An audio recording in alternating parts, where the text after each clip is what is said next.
చూసారా ఫ్రెండ్స్, ఎండు చెప్పనా చేపలు ఎలా కట్ చేసుకోవాలో, ఎలా క్లీన్ చేసుకోవాలో ఉన్నాడు. ట్రై చేస్తున్నాం. మేము కొత్త, మా ఫ్రెండ్ కూడా చాలా చాలా కష్టపడుతున్నాడు. సో చూసారుగా, అలా ముందుగా కట్ చేసుకోవాలి. ఈ తినాలని అందరికీ ఇష్టమే, కాకపోతే ఆ వాసన భరించలేము. ఉండేది ఏంటంటే క్లీన్ చేసుకొని చాలా పెద్ద ప్రాసెస్.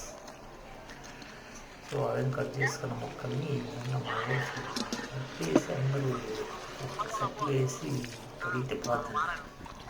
మా వాడు సాటిస్ఫాక్షన్ అవ్వట్లేదు, అందుకని ఒక ముక్క అలా తూమితే అలా ఉన్న దాని మీద ఉన్న అంత స్కిన్ పోతేనే మా వాడు ట్రై చేస్తున్నాడు. సో చాలా చాలా బాగా వచ్చాయండి. కర్రీ కూడా ఎక్సలెంట్గా చేస్తున్నాడు. కర్రీకి ఎంత అవుతుంది వీడియో పెట్టలేదు, ఈసారి కర్రీ పెడదాం, చూసి మీరు కూడా ట్రై చేయండి.